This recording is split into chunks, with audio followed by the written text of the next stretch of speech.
Hello and welcome to The Take. I'm Rhianna Dhillon, BBC film critic, and I am joined by Anna Bogutskaya, who is always a pleasure to talk to Always about a movies. pleasure, never a chore. How are you doing, Anna? I'm good. You know what? This already feels weird. For listeners, does not make sense. But for people who are watching this on YouTube, you'll see I've introduced chaos into this equation right from the start. We're sitting in different seats. Yeah, this is Anything could happen. This is a real power play from Anna, right out the bat.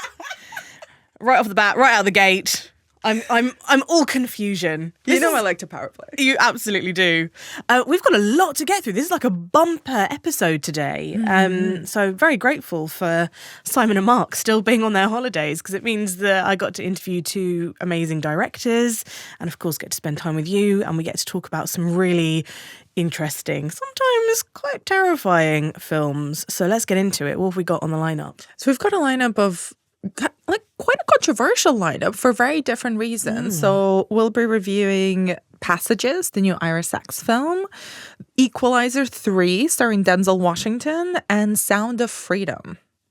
Yes, the Sound of Freedom one we have a lot to say about, and we will get to. Apparently, you guys have been asking for this for a really long time. And hey, that day has arrived. You can hear my chat with Ira Sachs, who directed Passages, and Antoine Fuqua, who directed The Equalizer 3, later in the podcast. And in our extra takes, we have at least 90 more minutes of this ridiculousness. We have the weekend watch list / weekend not list. We've got 5 films which are great and 3 that you'll hate. I'm already disagreeing with this list. I had a little look. I had a little look too, and I need to have words with the production team. Me too. Because I think we're in alignment. Yes. We are not saying anything, but our eyes are saying everything. And I know exactly the one that you have an issue with, because I have the same issue. We also have bonus reviews. We have Glockenluder. We have Otto Baxter, Not a Horror Story. I'm assuming you're going to birdsong that. And Cobweb, which I made Mike come and hold my hand for the last 10 minutes of this film. Because I genuinely did. And in Take It or Leave It, you decide. We're watching Atlanta. So thank you so much to the listener who chose that. One Frame Back is inspired by Passages, so we're looking at films about love triangles. Because they can't keep away, Mark and Simon are also going to be dropping in for Take 3 from the Grand Union Canal, nearing Birmingham, I think. It's been like 2 months they've been on holiday together. Do you think we could manage 2 weeks away, 2 months away at sea? I could manage 2 weeks away anywhere, on sea, on land, in the air. I'm going away on holiday for 3 weeks, 2 weeks later this year. And I'm excited, but I'm also dreading I'm dreading the withdrawal symptoms from work. Oh, wow, Anna, you and me are so different. You can support us via Apple Podcasts or head to extratakes.com for non-fruit related devices. And if you're already a Vanguardista, as always, we salute you. Anna, you're supposed to do that with me. Am I? Yes. That was not in the script. It is in the script. It's not in the script says, for both of us. Together, we salute you. Okay, let's do it again. 1, 2, 3. We salute you. We have as I said, we've got a bumper episode today. As I said, I'm bringing chaos today.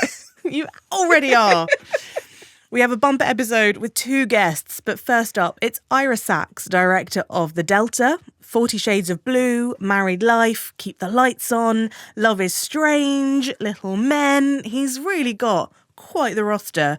But he'll be talking about his new film, Passages, which is out today. You're going to hear my interview with him after this clip. And just to warn you, it's going to end quite abruptly, because you'll be able to hear the second part of the interview in take 2. Here you go.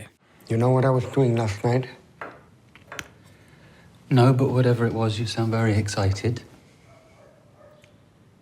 I had sex with a woman. Can I tell you about it, please? Yes, of course. I felt something I hadn't felt in a very long time, and I don't need to hear this. it was exciting. It was something different. It's sick what's happening between us. For real.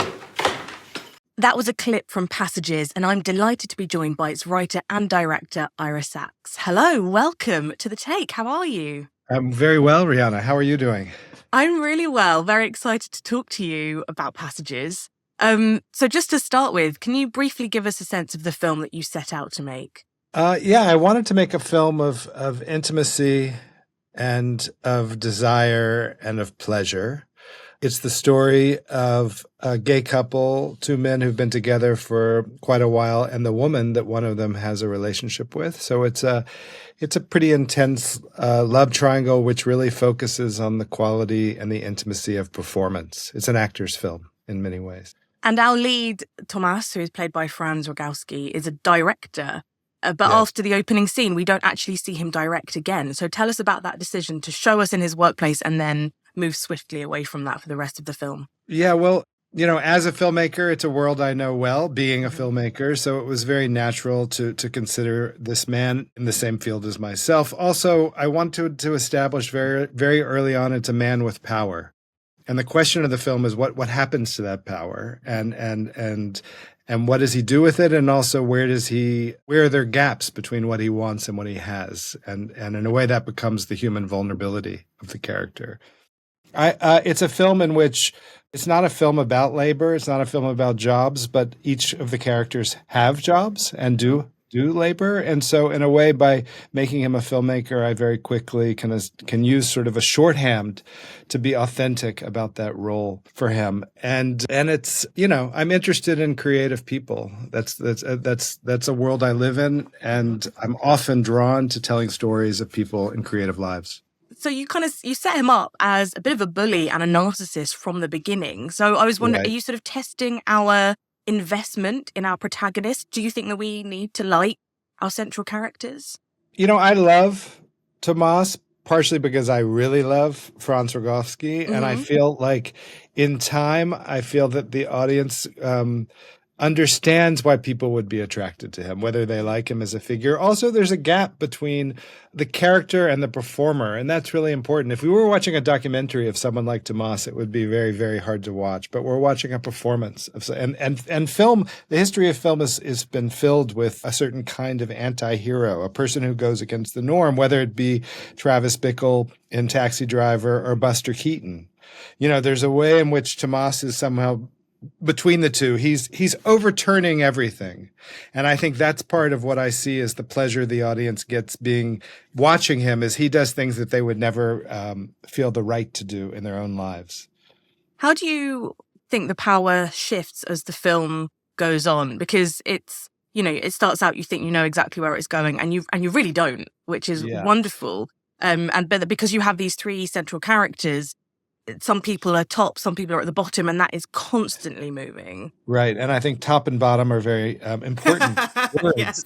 in this film. I think to me that I consider my films, and this one in particular, I consider them action films and suspense films. But the suspense is emotional. And part of creating an emotional suspense is really in every scene as writers. I co-write with my friend and collaborator, Mauricio Zacharias. This is the fifth film we've made together. We're always thinking what's at stake in every scene and what changes in every scene. And it's really important that the audience sort of be taken down that story so that they're never sure who dominates a particular scene. You might think it's Tomas, but then it's Martin, his partner, and then it's Agata, and then it's her parents. And it's the domination is really central in every scene. And ultimately, you start off with a man who's on a pedestal, but he doesn't stay on that pedestal for very long. Right? Like very soon he's tripping over things and tripping over people. And it is a very sexual, very sensual film. And with the amount of conversations going on about the sex scenes in Passages, it kind of feels like we're not used to seeing this on our screens at the moment, given the amount of kind of like, I don't know, hand-wringing that's going on. Do you think that there is like that lack of risk in cinema today that is prompting these kind of weird outbursts? To me, it begins with a lack of cinema about adults. Let's just start there. Like films that are made not about toys and superheroes. I think the idea that I think 30 years ago, we went to the cinema to see ourselves. And now there's a much more, I think series and television have sort of taken that role in a lot of sense. The everyday has been dominated by what's on the boob tube, as they used to call it.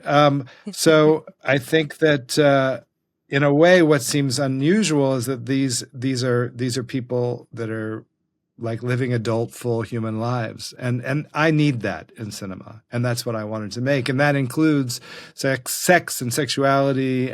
But really, it's about intimacy and vulnerability. That's, to me, what I'm after. One of the scenes which kind of really intrigued me was the one where you think that must be the first time that he has done that with a woman. And he's just sort of looking, and he's just staring at her and just sort of taking in this moment. Can you talk about creating that scene, because that's a pretty unusual one to see? Thank you for asking about that. You're one of the very few of the hundreds of people I've talked to who've asked about that scene, which to me is one of the more, one I thought a lot about, because it's exactly as you say, something unusual is happening for Tomas particularly, and it's a sex scene. It's also very well performed by both of them, and Adele in that scene is amazing. She's amazing. She's amazing. And as she is in every scene, really. Yeah. But I was interested in someone in that sense that they're having sex, but they're not having intercourse. So Tomas is both a participant and an observer in an interesting way. And so I placed the scene really on his face in a lot of ways, because you are seeing that this is something new and curious for him. And you're also not sure how he feels about it, right? Yeah. In some ways, what you're speaking to is the fact that when I wrote the film, I thought it would be a film of identity and that these would be gay men. And I describe it in a way as gay men. But in the film itself, their identity isn't as fixed. And I think it's a generational shift that has to do with, I'm 57, these characters are in their late 30s. And I think that there's been a shift in the idea of the fixed state when it comes to sexuality, and these actors play that out in this film. Yeah, there are no labels, are there? You never label any of them actually as bi, gay, fluid, anything, which is refreshing. Yeah, I mean, I needed those labels when I was young, because I needed to actually establish that I existed as a gay man, and that my desire was for other men, and there wasn't the space for that. So it was important to create community where also I felt safe. And I'm sure that's still true, but maybe not for these three characters in a certain way. They live in this terribly cosmopolitan Paris, where it seems like everything is possible. And actually, you mentioned Paris, which, of course, is that cliche of how it's another character in the film. But you avoid all of the stereotypes that we're so used to seeing in Paris. So tell us about your relationship with Paris, and especially your relationship to film in Paris as an American. Yeah, well, in 1986, so the late 80s, I lived in Paris. I was a student. I didn't speak French. I didn't have any friends, really. I ended up going to the movies a couple of times a day, 2 or 3 times a day. And I ended up in a 3-month period seeing 197 films, and it changed my life. My relationship to the city was always sort of connected to my relationship to the cinema. And since that time, I've gone back many times. Paris is a city that I know very well. Not as, I haven't lived there like I have in New York, but I've had relationships there. I've had breakups there. I've cried in Paris. Like I feel very comfortable there. So that made it very easy for me to make a film. In terms of it not being cliche, well, that's my job, right? It's like my job is to not be cliche. So I don't think I get extra credits for not being bad, but I do think that it's a film that takes place in intimate settings, in homes and restaurants and bedrooms and hallways. Significantly, the film ends on the streets of Paris. And I think that was intentional, that you're kind of brought back into the world. These characters there's almost like a fugue or a quartet going on. It's very, very claustrophobic almost. And suddenly they're out, and the story becomes part of the world as well. You talked about that very specific period, watching so many films. Are there any films that really stand out, that really sort of encapsulate your time in Paris as a student. Yes, very much so. And some I'm still going back to, including Chantal Akerman made a film called Je tu, il, elle, which is a wonderfully open film about female sexuality. That in a way gave me permission to be very open myself with my own experience. Maurice Pialat, who's a French realist director, made films like À nos amours. And when I was in Paris, he made a film called Police that came out. He's a great French. He's like the French Cassavetes, or Ken Loach. Cassavetes is America, Pialat is France, and Ken Loach is England, each working in a very realist form. But I also saw films of America, for the first time. I'd never seen a Vincent Minnelli film. I'd never seen Splendor in the Grass, one of my favorite films ever. So, there was just a love of what's possible on the screen. And I think what I've really when I think about a movie like Splendor in the Grass, a Technicolor movie made in the early 60s, I think about color. And color to me is really central to this film's pleasure also. The impact of color on the audience. Blue, red, white, yellow. And in a way, if people leave with an impression, that's for me a success. It's like the impression of the images on the body are part of what I'm after. That was Ira Sachs talking about Passages, and that was fun listening back. It was an amazing enjoyed interview, it. Rihanna. Thank you. Very good questions. Thanks so much. And Ira is just such a great talker. Yeah. He's such a great speaker. I could listen to him talk for hours. Ira, if you're listening to this, maybe start a podcast. I would love to hear that. I've had the absolute honor of interviewing him in different situations around the release of Passages, which we screened at the Edinburgh Film Festival last week. So it's always just a thrill to hear him speak. And I mean, I don't think it's any surprise for you, at least. I absolutely adore this film. So tell me about what struck you about Passages that, for somebody who doesn't know Ira Sachs's work, might resonate. It is, like he mentioned in that interview, something that we're kind of lacking in cinema. It is an adult-focused drama, very well written, beautifully performed, really stylishly directed. It's not something I've noticed kind of, a lot of reviews mention is the fact that it is gorgeous to look at. It's very deliberately chosen. The colors, the framing, the costuming, the details in the background, these lives that they live of bourgeois artists almost in Paris. It's incredibly cinematic. It's drinking from the well of, French cinema and American independent cinema, of there being sort of a distance between characters in real life, but at the same time, these characters' experiences are talking to really fundamental truths about the human experience, which sounds very hoity-toity, but if you really want to boil it down, it is about the emotional entanglement of three people. And, Thomas, the really narcissistic filmmaker played by Franz Rogowski, his husband, Martin, played by Ben Whishaw, and this third player into the situation, Agathe, who's a school teacher played by Adele Exarchopoulos. I hope I'm doing that justice.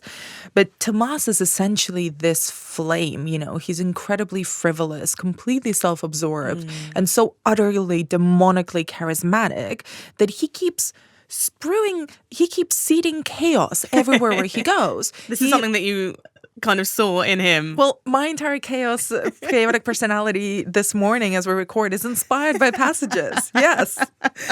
I watched the film when it was screening at the Sundance Film Festival, and I rewatched it last night to kind of luxuriate in it again. And it struck me even more in a second watch because, and you picked this up in your interview with Ira, it is one of the most fascinating examples of a film about the fluidity of human sexuality.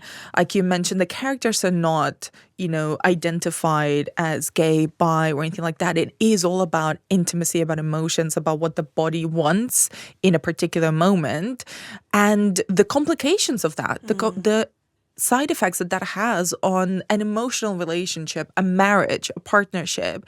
And it also has to do with this kind of volatile, charismatic personality that is Tomas. He's like a black hole and a star all at the same time. He draws you in, and when you're with him, he is everything, and his attention is so seductive and addictive. And the film is about these two characters, Martin and Agathe, being pulled into him and slowly realizing that that's not good for them, that they are losing themselves in his pool. But because the film stays with Tomas, and he is, such a strongly performed and drawn character. He's pathetic and alluring all at the same time. And the camera loves him. And that's Franz Rogowski. The film really, as much as it's a love triangle, really, what's the word I'm looking for? Really hangs on him and his performance. But we talked about this. We messaged and I asked you, do you think that an audience member needs to feel that pull towards either Tomas or Franz as an actor? Do you think there needs to be an element of attraction for this film to work? Because for me, there was nothing. As soon as I see him as a bully from the beginning, like these opening scenes, that very much put me at arm's length. I was into the story, but I was no way kind of relating to it. I didn't find him attractive in any way as soon as I saw that. But, it was really like shut us down. Whereas I think for you, it was a different experience. And I wonder if that changed the way that we accessed the emotional side. I think that's an interesting point, and it might shut people down. I personally I'm always drawn to like stories about artists, about creative people, and the volatility of creative people as well. I think that's incredibly cinematic. It's really, I might not like those people in real life, but I love seeing them on screen because it's drama, it's art, it's sex and desire and pleasure. And I think Tomas is someone who is really ping-ponging between his desires and his seeking out pleasure and we don't really see him work that much, and that might be nitpicking. Yeah. We know he's a filmmaker. Which is interesting. Yeah, but he does have that temperament. We see just a tiny bit of it, but the rest of it is spent in between the film being made. But I think the performance is so strong. Whether you are, attracted to the actor portraying Tomas, I think that's relatively irrelevant because you can see why his charisma has the power and the allure that it does over the characters in the story. We have a really good email, actually. This is from Bart in Amsterdam, who said, Dear Anna and Rhianna, God, saying Anna and Rhianna is quite hard. Passages was released last week in Amsterdam, and when I saw it, I was struck by the film's unabashed portrayal of a destructive narcissist without ever trying to explain or redeem him. This makes Passages a fascinating companion piece to Tar. Both films are about an artist who leave behind a pattern of abusive relationships. However, Todd Field's film makes it very clear that the title character is also a great artist and asks the question whether her mistreatment and manipulations of people is somehow the price or byproduct of great talent. Great talent, incidentally, is often used as an excuse for the bad behaviour of some famous artists, which I think is such an important point to raise. Passages, however, leaves the audience guessing on whether Tomas is a good film director or not. The film does have a side character who is a talented writer and who is kind, responsible and self-effacing. This way, Ira Sachs makes a raw statement. It doesn't matter how talented Tomas is, he's still a destructive narcissist. This, plus the film's less obtrusive style, makes Passages the better and bolder movie. Interesting compared to Tar. I really like this take. Yeah, I think they're both really interesting explorations of power and the power of narcissists. I know it's a road that gets thrown around a lot, but I do think that they're both, as the emailer is saying, really well-drawn, complicated, really unjudgmental and unmoralizing portraits of narcissistic personalities. The appeal of them and the dangerous toxicity of them as well. And it might be interesting for listeners. It instantly made me think of Zadie Smith's essay on Tar, which is one of the best essays on any film that I've ever read. And there's other book called Monsters, which really talks about what you were alluding to about can great talent justify a bad personality. Yes, often. Not really. Thank you so much, Bar in Amsterdam. Except in my case. Still to come, we've got Sound of Freedom. We've got Sound of Freedom and The Equalizer 3. Don't forget, I'm interviewing Antoine Fuqua very shortly, but we'll be back after this. It is time for the Streamers and Box Office Top 10. So Although in at number 15 in the UK and at number 23 in the US, it's Theatre Camp.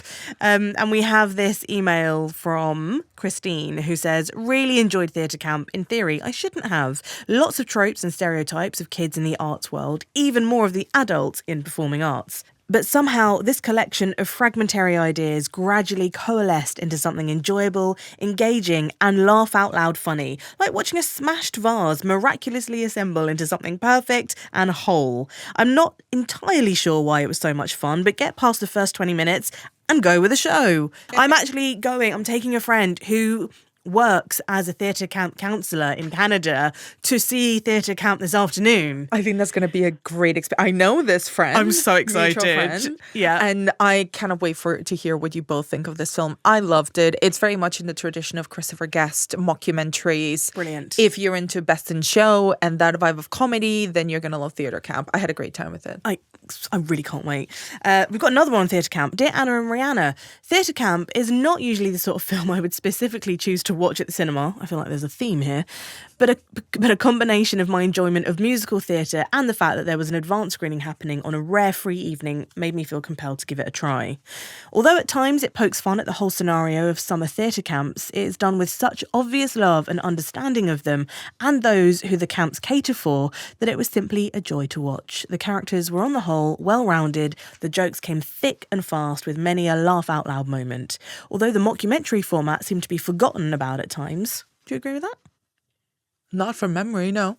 And things were wrapped up a little too neatly, perhaps. It was a joyous, often hilarious film that deserves to be seen, most likely multiple times, as Robbie himself suggested. Up with rousing musical finales and down with all that other stuff. That's from Daniel Tuck in Dundee. Thank you so much, Daniel.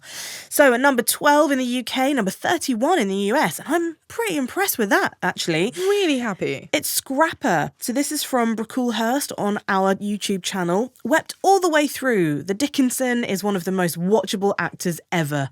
Agreed. Very hard agree. So agree with that. I'm obsessed with him. Didn't like the documentary style bits or the spider nonsense, but the two leads and the direction and script, just gorge. I have to say, it was such a mishmash of genres, which did slightly irritate me. Oh, I love that. I wanted more of each, and there wasn't enough of any, I felt. I actually felt the complete opposite. It worked for me because, I mean, I was already, full disclosure, going in a mega fan of Charlotte Regan, Well, me too. the writer-director. I saw it months loved ago her. because I was like, please let me see it as soon as it's finished. Yeah, exactly. I love her work, her short films. If you go and see her are short incredible. films. And she has so many of them, which is just, she's offensively talented. She is. But I did actually like, because I'm not a big fan of kitchen sink dramas, and I think she's tried to really quietly and elegantly kind of subvert that genre by including, like, infusing it with all this magical realist stuff, all the kind of flights of fancy. It's whimsical without ever falling into quirky. I absolutely loved it. I'm so glad it's doing well at the box office. I feel like the spiders were quirky, but on the whole, I agree. Connor Sykes on our YouTube channel has said, strongly agree with Robbie. The film overall has its ups and downs, but for the most part, it's entertaining and does more than enough to justify the short runtime. Oh, I don't think you ever need to justify a short runtime. I love a short film. That's a very good reason to go to the cinema. Very best moments are those between Just Georgie and her dad as they play off each other and try to suss the other one out. The train station scene was a masterful use of timing. If you've not seen Scrapper, make sure you do. At UK number 10, US number 6, it's Strays. And this is from someone on our YouTube channel who has a very complicated name full of numbers and letters. So I'm not going to read it out. Who's just said, I just walked out of Strays after an hour waiting for it to be funny. Oh dear. This is one of the worst films I have ever seen. I do stand up, and this reminds me of those awful open mics you do when you're starting out and half the lineup is guys in their 20s who just think the awful stories they tell their mates down the pub when they're all drunk are comedy gold. I know who you mean, that's fair.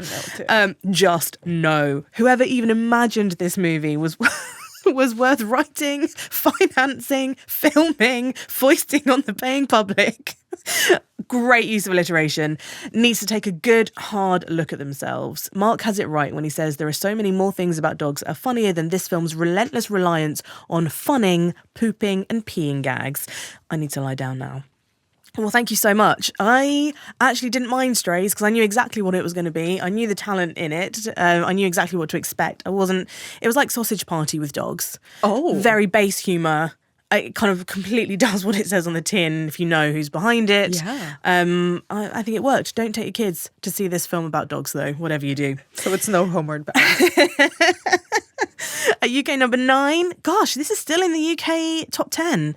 US number 20, it's Elemental, which I think was just a very sweet, maybe slightly forgettable animation about the Asian diaspora, which I thought had some really lovely moments in it and gorgeous visuals. But I do think that the love story could have been a little bit stronger. At the UK number 8, not charted in the US, is The Blackening. Why is this not charted in the US? That's really interesting. Is it not out there yet, perhaps? I haven't had the chance to see it myself because I was away while it was screening. Is it funny or is it scary? Is it a bit of both? Well, you know me, I'm a complete wimp, so I get frightened by anything. So, yeah, I found a couple of moments really quite terrifying. I think the whole idea of it is more about a kind of social commentary on just black characters in movies, because they're always the first to die. So how does that work when you have a full cast of black actors? So that's really clever. There are some really nice moments in this. I feel like the comedy and the horror could have been pushed to the extreme so much more. But otherwise, like a pretty neat little horror film. At number 7 in the UK, number 11 in the US, is Mission Impossible Dead Reckoning Part 1. Anna. Well, we spoke about it last time we were together. Not my favorite of the Mission Impossible films. Kind of surprising that it's not done as well as the other films. I'm personally frustrated by this trend of separating one story into 2 very long films. Agreed. But if you're into Ethan Hunt, if you like action movies, it's a great time. Yeah, I loved this, actually. I think it just fell foul of the whole Barbenheimer thing, right? It was a very strange release choice. Yeah. UK number 6, US number 12, it's Haunted Mansion.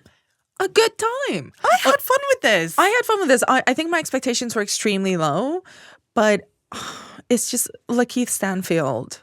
That man can convince you of anything. Why are you raising your eyebrows? Oh, I didn't know. I just really fancy him. Carry on. It was happening without you noticing. It's exactly what it says in the tin. I enjoyed it. I think, for something that's based on a ride that I have never been on, I know that there's tons of fans around the world that are really into the Haunted Mansion mythology, including Mr. Ryan Gosling. Big fan. Wow. Yes. Good fact. Look up that on YouTube. It's quite fun. But yeah, it mainly because of the lead cast, mainly because of Lakeith.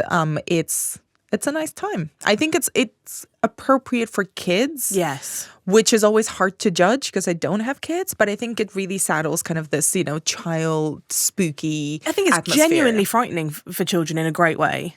Yeah, it's Do you know spooky. what I mean? It's not scary. It's just spooky vibes. Well, I find everything scary. It was a bit scary. UK number 5, US number 5, it's Teenage Mutant Ninja Turtles Mutant Mayhem. And I really wish I'd got you to read that out because that's my favourite thing. But I know you loved this film. I loved it a lot. Yeah, we reviewed it on the show together and I was pleasantly surprised. Again, expectations, rock bottom, had a great time, still listen to the soundtrack. Excellent. Number 4 in the UK, number 3 in the US, it's Blue Beetle. We have an email from Jordan in London who says, I just wanted to chime in on Blue Beetle and how refreshing I found watching a back-to-basic superhero film. All too often recently, these films have felt the need to go bigger and higher stakes to the point where it feels like everyone has world-ending, if not multiverse-ending, threats. Reading comic books as a kid, these threats were quite rare, with lots of stories in between with plenty of character development. So when these massive events came around, you were already invested. Blue Beetle reminds me of reading those comics. Jaime isn't concerned about the fate of the galaxy, yet he wants his family to be able to keep their house and save his neighbourhood. He's threatened by a tech billionaire, not an intergalactic god that eats planets. That feels very loaded, Jordan. I felt more invested in the Reyes family after one movie than I do in the Avengers after dozens. There it is, because they have struggles we can understand and reflect our own lives. It's a shame this movie doesn't seem to have made as much money as some others. I'd love to spend more time with these characters. Yes, the CGI is a bit shonky in places. Is it? Yeah. Yeah. Nobody is going to be nominated for Best Actor for this film, are they? No. And it's nothing that we haven't seen before, but it has a lot of heart and is very fun. Down with billionaires using their wealth for ill and up with machine gun wielding revolutionary nanas. Thank you, Jordan. That does actually happen. I kind of agree with Jordan. I'm at that point, I think, where we are as a culture too, where we're kind of really tired of the superhero format and the ever expanding, never ending universes. So Blue Beetle is better than average, but still very average. I think the email is completely on point because we spend the majority of the film with the Reyes family, and we get to know them, and their reality is very grounded. It's a much better time because they invest some more time in characters rather than the CGI. Then the mythology, once that comes in into the second half, it follows a lot more closely the blueprint of the superhero movie. It gets very messy. There's a lot of bad special effects, like shapes, computer pixels finding each other.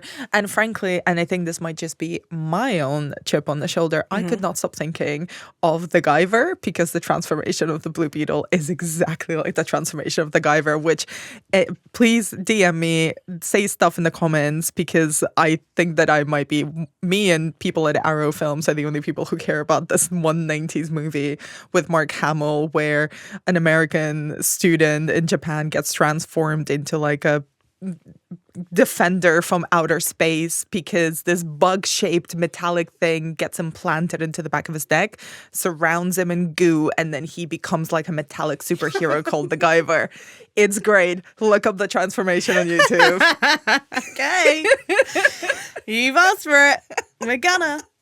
UK number 3, US number 7. It's the Meg 2. Great time of the movies. Garbage fish, par excellence. It's not as good as the Meg. The Meg wasn't good, Anna. I think there is a different quality that I'm talking about. Okay. It's not good, but it's a giant shark movie. Is it good enough?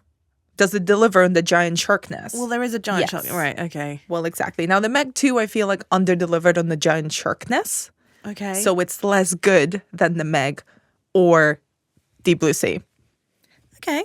I'm unconvinced. I had a good time. Okay. UK number 2, US number 4 is Oppenheimer. And at UK number 1 and US number 2, it's Barbie. So I feel like we have talked this to death on this very podcast. But if you really still want more Barbenheimer, is that what it's even called? I've lost Barbenheimer. I've lost all sense now. It's become one of those words that I've said so many times. We It's will lost never its stop meaning. talking about Barbenheimer. Well, if you want to hear more of it, do go back and listen to our Barbenheimer special from a few weeks ago and let us know what you thought as well. People are still messaging me and saying, like, having only just gone to see Barbie. But I love this. I'm glad it's continuing.